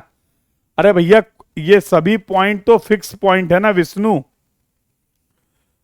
ये पॉइंट तो फिक्स हैं, कोई भी मेथड यूज कर लो, कोई भी मेथड यूज कर लो, ये पॉइंट की पोजीशन नहीं चेंज हो रही है, तो how the reduce level will change? Answer निकालने के तरीके अलग अलग हैं, मेथड अलग अलग हैं, बट ये पॉइंट अगर फिक्स हैं तो RL तो सेम ही रहेगा। यस और नो?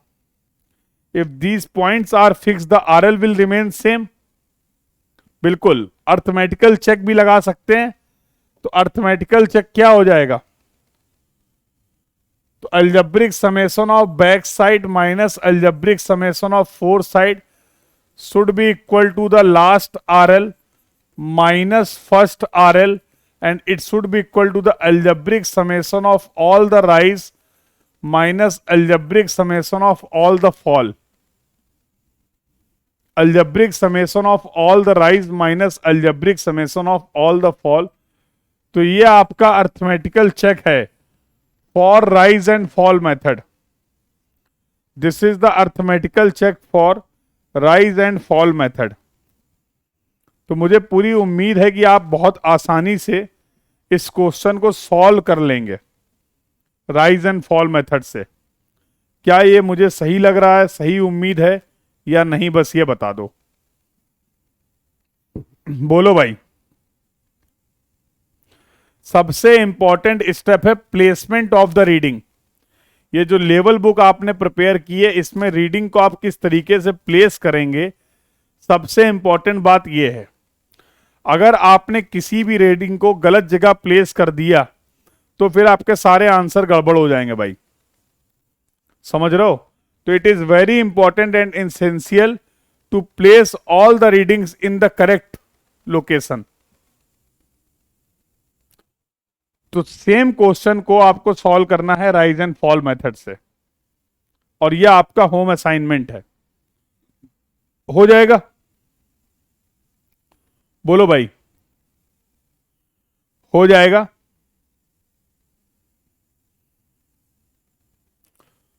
एक कंसेप्ट लास्ट में और पढ़ लेते हैं, बिल्कुल खुद से ट्राई कर लेंगे।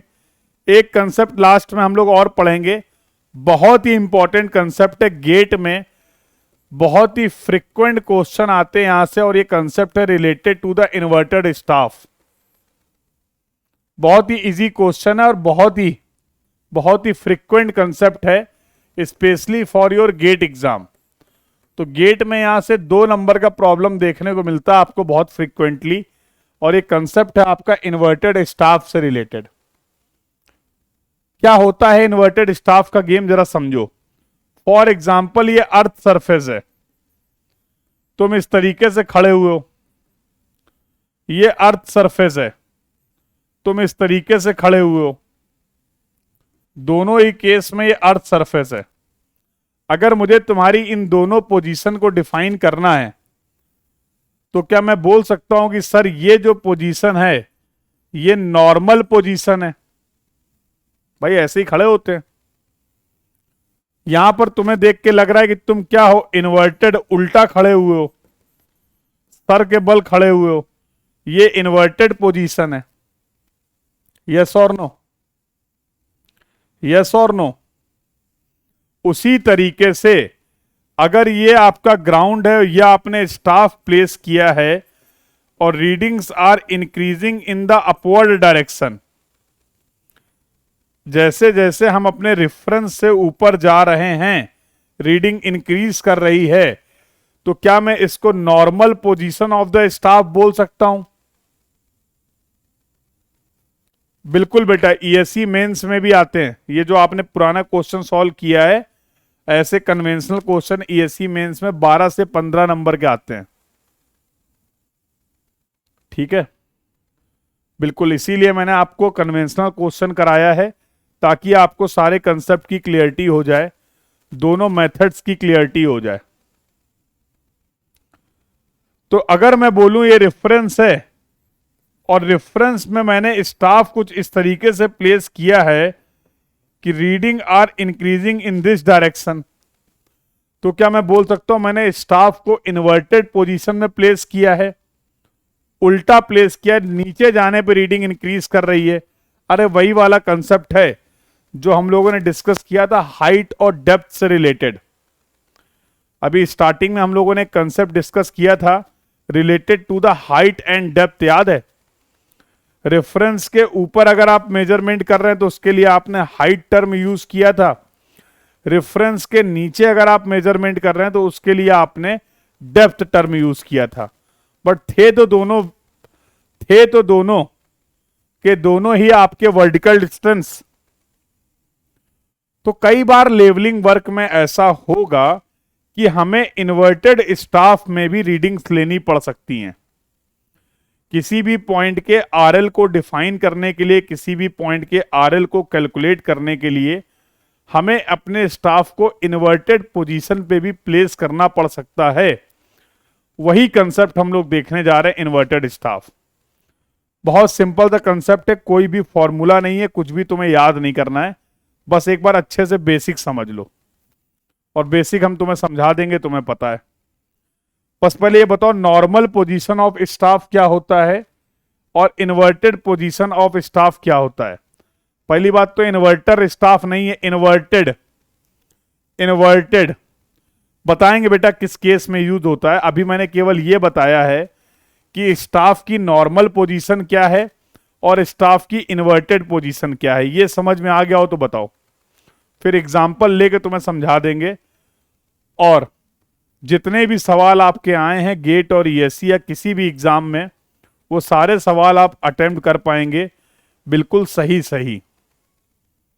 बट उसके पहले बस ये कंफर्म कर दो, स्टाफ की नॉर्मल पोजीशन क्या होती है और स्टाफ की इन्वर्टेड पोजीशन क्या होती है, ये पॉइंट क्लियर हो गया है कि नहीं?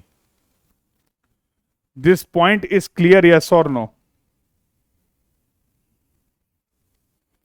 ये पॉइंट क्लियर है?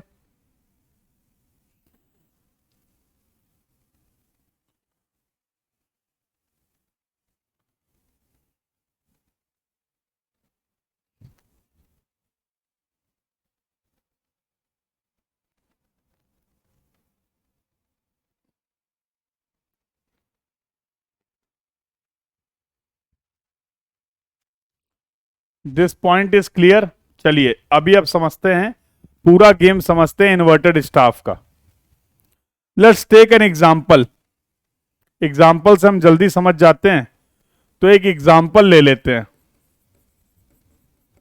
और एग्जाम्पल कुछ ऐसा है कि मान लो ये तुम्हारा रूम है, जिस रूम में अभी तुम बैठे हुए हो। ये तुम्हारा एक रूम है, जिस भी रूम में तुम बैठ के भी क्लास को अटेंड कर रहे हो। ठीक है, जरा देखना जरा ध्यान से। अब जाहिर सी बात है तुम्हारे रूम पे ऊपर एक फैन भी लगा होगा, देखो दिख रहा है तुम्हारे रूम पे, सीलिंग पे एक फैन लगा हुआ दिख रहा है क्या? तो ये तुम्हारे रूम की सीलिंग हो गई और ये तुम्हारे रूम का फ्लोर हो गया। रूम पे देखो फैन लगा हुआ है क्या? रूम पे कोई फैन लगा हुआ है, कंफर्म करो यस और नो। रूम पे तुम्हारे कोई फैन लगा हुआ, उस फैन को देख पा रहे हो? अरे प्रैक्टिकल एग्जांपल ले रहा हूं, जरूर आप जिस रूम पे बैठे हुए हैं वहां पर फैन लगा होगा, सीलिंग फैन लगा होगा, यस और नो? दिख रहा है? दिख रहा है?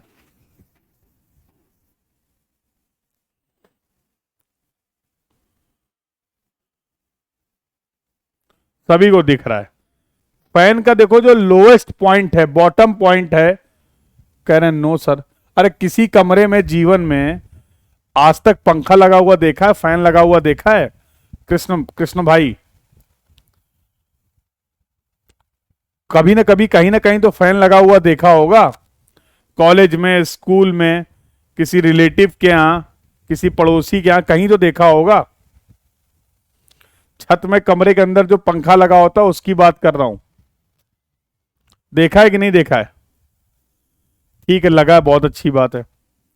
अब तुमने पढ़ ली लेवलिंग, अचानक से तुम्हारे दिमाग में आ गई क्रिएटिविटी। तुमने बोला सर इस फैन का ये जो लोवेस्ट पॉइंट है ना, मान लीजिए ये एक्स पॉइंट है, मैं सर इस एक्स पॉइंट का आरएल जानना चाहता हूं। मुझे सर इस एक्स पॉइंट का आरएल कैलकुलेट करना है कि जो फैन जो है, फॉर एग्जाम्पल ये फैन लगा हुआ है, इसका ये जो लोएस्ट पॉइंट है, इस पॉइंट का आरएल कितना है मुझे ये जानना है। इस पॉइंट का आरएल कितना है मुझे ये जानना है। और भैया जाहिर सी बात है, अगर आपको किसी भी पॉइंट का आरएल जानना है तो आप सभी जानते हो आपको लेवलिंग करना पड़ेगा, यस और नो? किसी भी पॉइंट के रिड्यूस लेवल को कैलकुलेट करने के लिए, डिफाइन करने के लिए, you need to perform the levelling work. You need to perform the levelling work, yes और नो? बताओ भाई। और हम ये भी जानते हैं कि लेवलिंग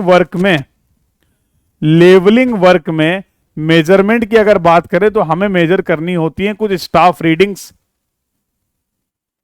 ये जो कुछ भी आपने पढ़ा उसकी समरी है। लेवलिंग वर्क में अगर मेजरमेंट की बात की जाए तो हमें फील्ड में कुछ स्टाफ रीडिंग्स लेनी होती हैं, और उन स्टाफ रीडिंग्स की हेल्प से हम कोई मेथड को अप्लाई करके जो भी डिजायर्ड आरएल है, जिस पॉइंट का भी रिड्यूस लेवल आप जानना चाहते हैं, उस रिड्यूस लेवल को फाइंड आउट कर सकते हैं। We can find out the reduce level of any point with the help of the staff readings. तो बस वही वाली बात थी। आपको लगा कि सर इसका जो लोवेस्ट पॉइंट है पॉइंट एक्स इस फैन का, आज मुझे इसका आरएल कैलकुलेट करना है, इसका आरएल डिफाइन करना है। ठीक है, कोई ना कोई तो एक ऐसा पॉइंट होना चाहिए जिसकी पोजीशन मुझे पता हो। तो एक पॉइंट मान लो फ्लोर पे मैंने आपको बता दिया कि भाई ये फ्लोर पे एक पॉइंट पी है जिसका आरएल आपको पता है। फ्लोर पे कोई एक पॉइंट पी है जिसका आरएल आपको पता है। जिस भी पॉइंट का आरएल मुझे पता होता है, क्या मैं उस पॉइंट को बेंचमार्क बोल सकता हूं? क्या मैं उस पॉइंट को बेंचमार्क बोल सकता हूं? यस और नो, कंफर्म करो बेटा। अगर कोई भी ऐसा पॉइंट नहीं है जिसकी पोजीशन मुझे पता हो, कोई भी बेंचमार्क नहीं है, तो फिर हम लेवलिंग वर्क नहीं कर सकते हैं। इतना तो हम लोगों ने डिस्कस कर ही लिया है। तो मुझे एक ऐसे पॉइंट की जरूरत है जिसकी पोजीशन मुझे पता हो। तो मान लो एक ऐसा पॉइंट है जो कि फ्लोर में है, जो कि पॉइंट पी है, जिसका बेंचमार्क आप बोल लो। क्यों? क्योंकि इसका रिड्यूस लेवल आपको पता है। कुछ नहीं, आप क्या करें, आप एक लेवल इंस्ट्रूमेंट लाए और उसको ट्राइपॉड पे लगाया, समथिंग लाइक दिस।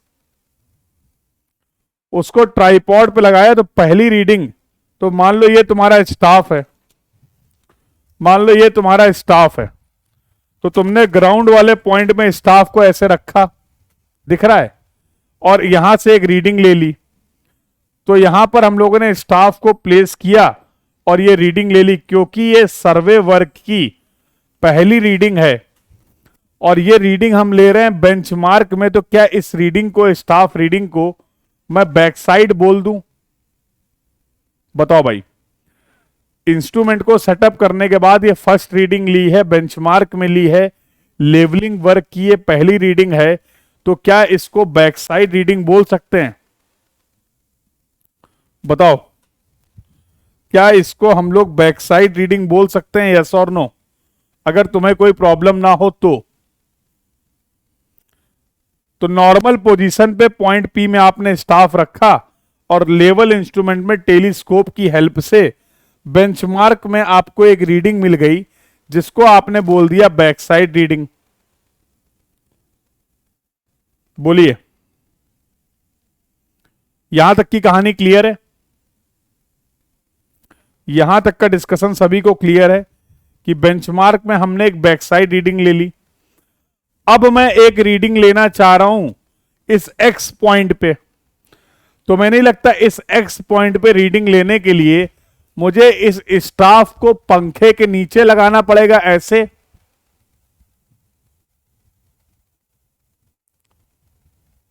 माना है यह सच में स्टाफ है? कैसी बातें कर रहे हो विष्णु? स्टाफ रीडिंग लेनी है तुम्हें, यहां हम स्टाफ दिखा रहे हैं, तुम कह रहे हो माना है कि सच में है? पूरी कथा खत्म हो गई और तुम कह रहे हो माना है कि सच में? ये जो रीडिंग्स ली थी माना था या सच में ली थी? ये जो रीडिंग्स तुमने ली थी स्टाफ की, ये माना था या सच में ली थी? क्यों भाई विष्णु? कह रहे हैं माना है या सच में? यहां पूरा प्रैक्टिकल करके दिखा रहे हैं, कह रहे हैं माना है या सच में। कैसी बातें कर देते हो कभी कभी।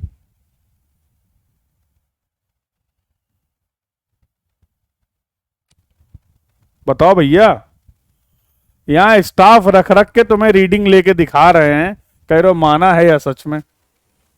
दिल ही तोड़ दिया एकदम आज।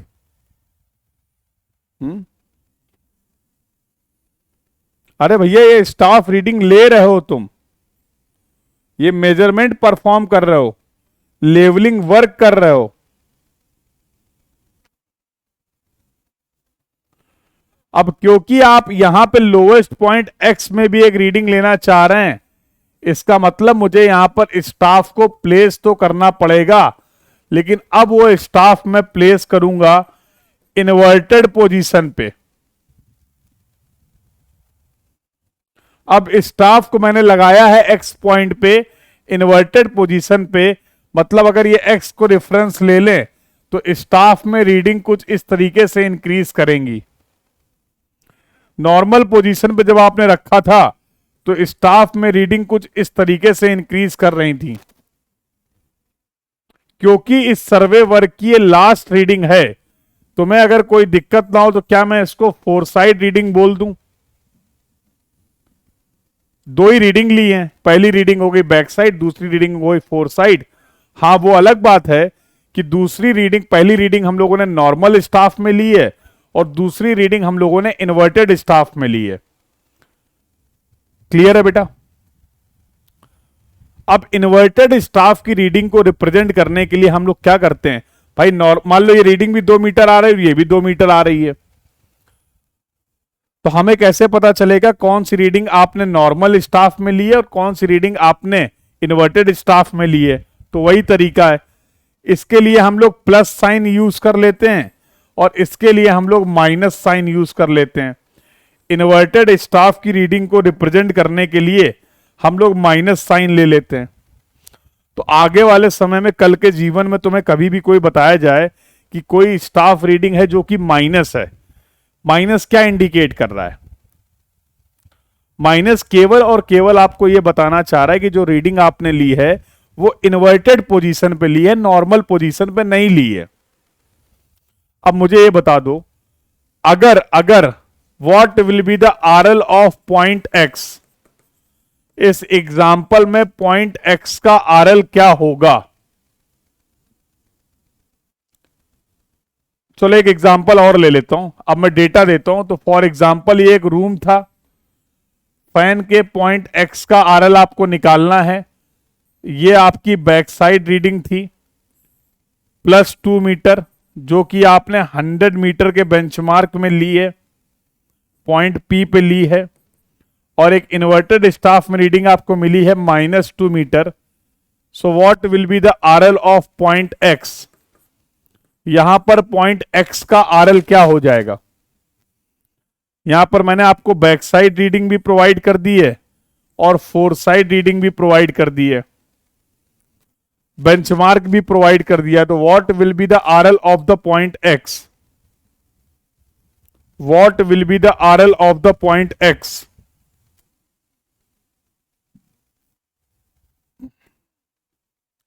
पॉइंट पी का आरएल पता है, पॉइंट एक्स का आरएल निकालना है। तो कुछ महान लोग होंगे, वो क्या करेंगे?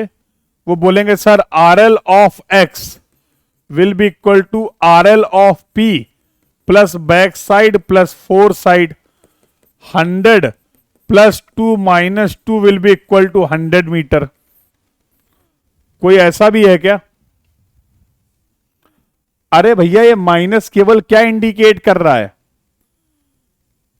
हाइट और डेप्थ दोनों ही वर्टिकल डिस्टेंस थी। हाइट को आपने प्लस से रिप्रेजेंट किया था, डेप्थ को आपने माइनस से रिप्रेजेंट किया था। ये प्लस और माइनस क्या इंडिकेट कर रहे थे कि आप रेफरेंस के अबव मेजरमेंट कर रहे हैं या फिर रेफरेंस के बिलो मेजरमेंट कर रहे हैं। यही तो पर्पस था केवल। तो ये गलती नहीं करनी है।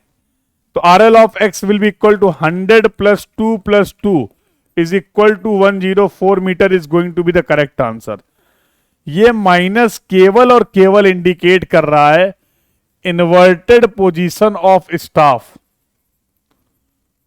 ये माइनस केवल और केवल इंडिकेट कर रहा है स्टाफ की इन्वर्टेड पोजीशन को।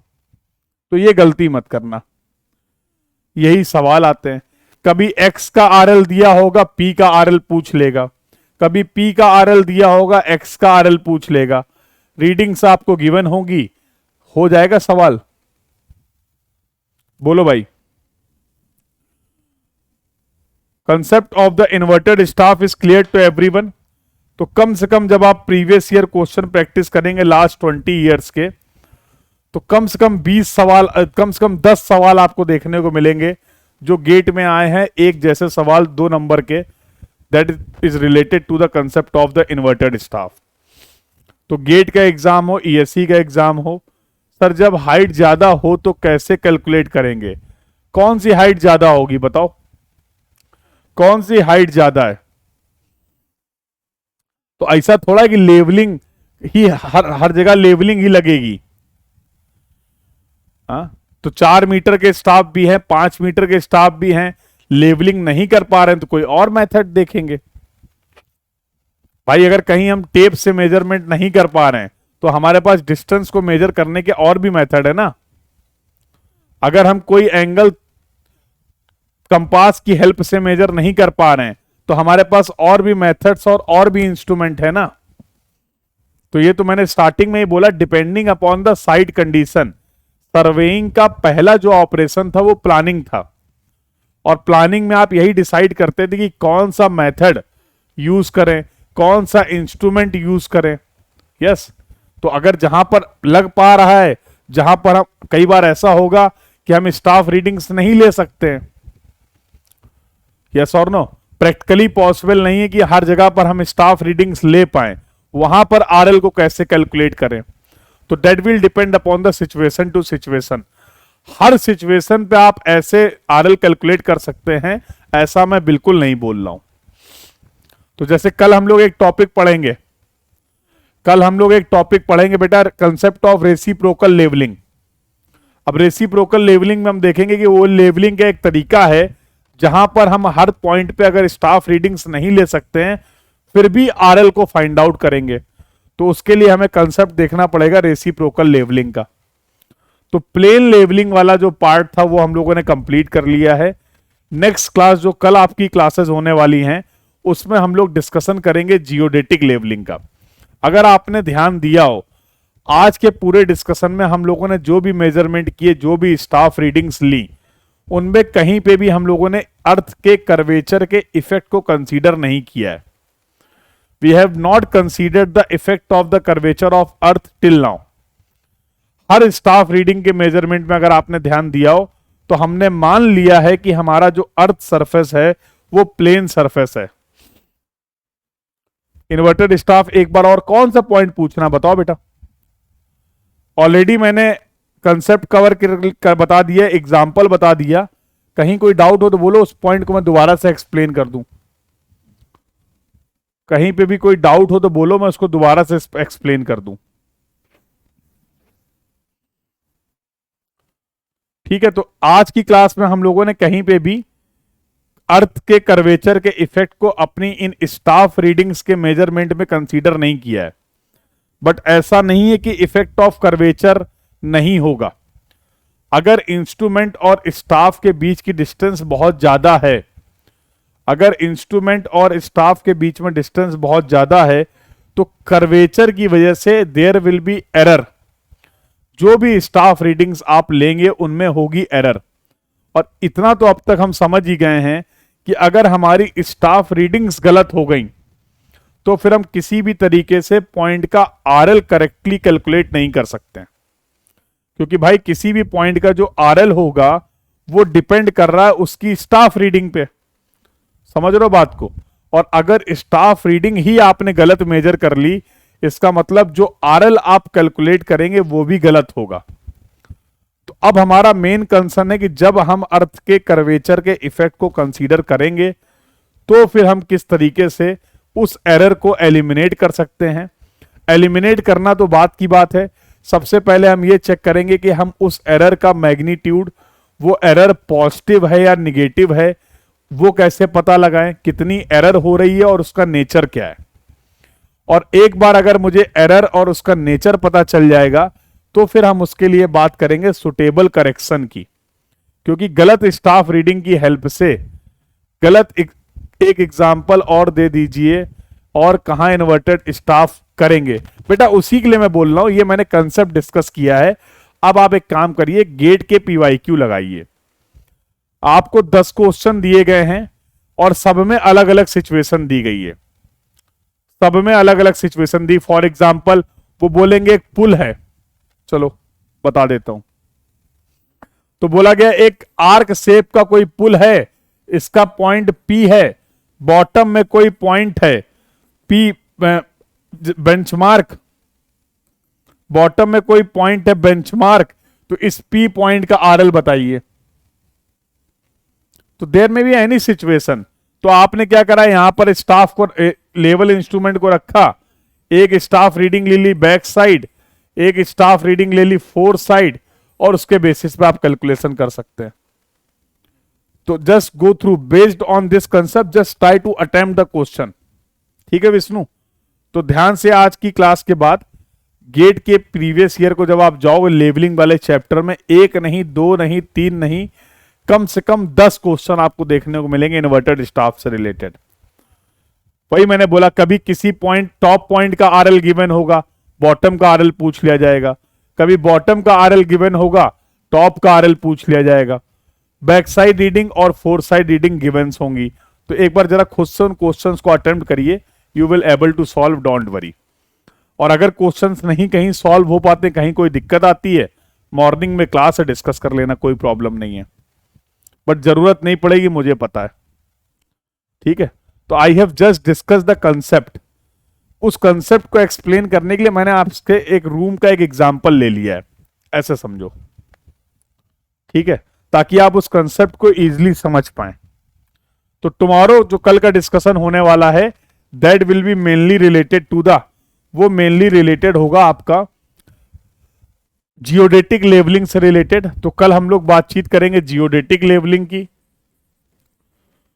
तो जियोडेटिक लेवलिंग के साथ साथ हम लोग का जो डिस्कशन होगा, बहुत ही इंपॉर्टेंट टॉपिक हम लोग देखेंगे, जो कि बहुत इंपॉर्टेंट आपके एग्जाम पॉइंट ऑफ व्यू से, जिसको हम लोग बोलते हैं रेसिप्रोकल लेवलिंग। ठीक है, टफ लगते हैं पीवाईक्यू, टफ इसलिए लग रहे हैं क्योंकि कहीं ना कहीं अभी आप ना पूरे क्वेश्चंस को प्रैक्टिस नहीं कर रहे हो।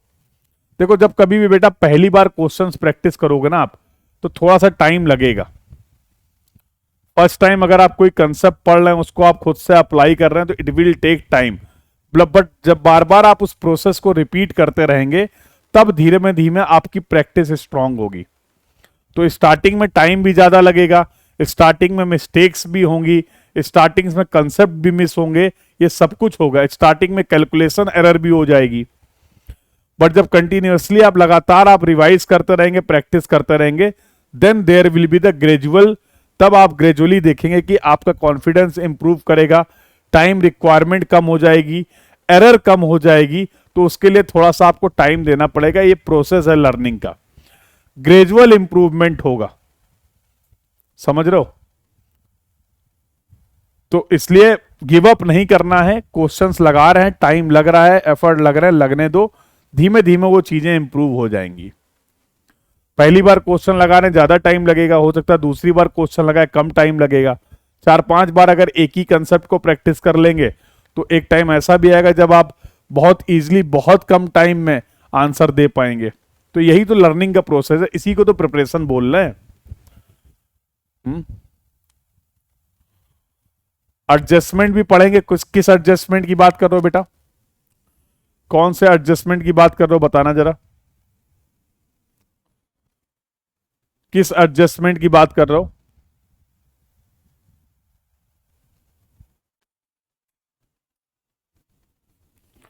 तो अभी लेवलिंग हम लोगों ने जस्ट स्टार्ट की है। रेसिप्रोकल लेवलिंग में हम लोग बात करेंगे, जियोडेटिक लेवलिंग में हम लोग बातचीत करेंगे कर्वेचर करेक्शन की, रिफ्रैक्शन करेक्शन की, कंबाइंड करेक्शन की। तो काफी कुछ है डिस्कस करने को। फिर ट्रिग्नोमेट्रिकल लेवलिंग का कंसेप्ट देखेंगे, वो भी आपकी लेवलिंग का ही पार्ट है, ट्रिग्नोमेट्रिकल लेवलिंग। कंटूर के बारे में भी थोड़ा सा पढ़ेंगे। कंटूर भी एप्लीकेशन है आपके लेवलिंग वर्क का ही। कंटूर चैप्टर 1 पढ़ेंगे हम लोग, जिसके बारे में कंटूर की कैरेक्टरिस्टिक्स के बारे में बातचीत करेंगे। वो भी एप्लीकेशन है आपके लेवलिंग वर्क से ही रिलेटेड। ठीक है, तो all these are the part of the discussion, जो भी हमारे डिस्कशन का पार्ट है। बट आज की क्लास को अगर मैं समराइज करूं, बबल और स्क्रू। अच्छा, सेंसिटिविटी ऑफ बबल ट्यूब की बात कर रहे हो क्या?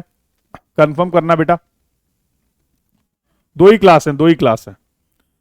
सेंसिटिविटी ऑफ बबल ट्यूब की बात कर रहे हो क्या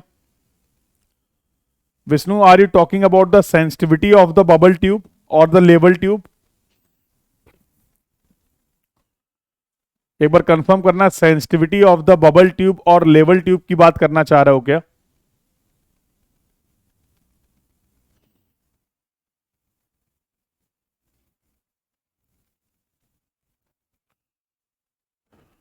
अगर हाँ, अगर आप सेंसिटिविटी ऑफ लेवल ट्यूब या सेंसिटिविटी ऑफ बबल ट्यूब की बात कर रहे हैं, तो that will B also the part of the discussion, वो भी डिस्कशन का पार्ट है। ठीक है, कल आपकी दो क्लास हैं, एक क्लास आपकी 10 to 12, 10 AM to 12 PM, और एक क्लास आपकी 1 PM to 3 PM। तो कल ये दो क्लास होंगी, सभी लोग क्लास को टाइम पे ज्वाइन करेंगे। Do join the class on the time, और जो कंसेप्ट आपने पढ़ लिए हैं उनको अच्छे से रिवाइज कर लीजिए, और इनसे रिलेटेड PYQs, गेट और ESE के PYQs जरूर से जरूर लगाइए। ठीक है, so this was all about for this class. मिलते हैं कल मॉर्निंग 10 AM पे for the further discussion. So thank you everyone, keep learning, thank you.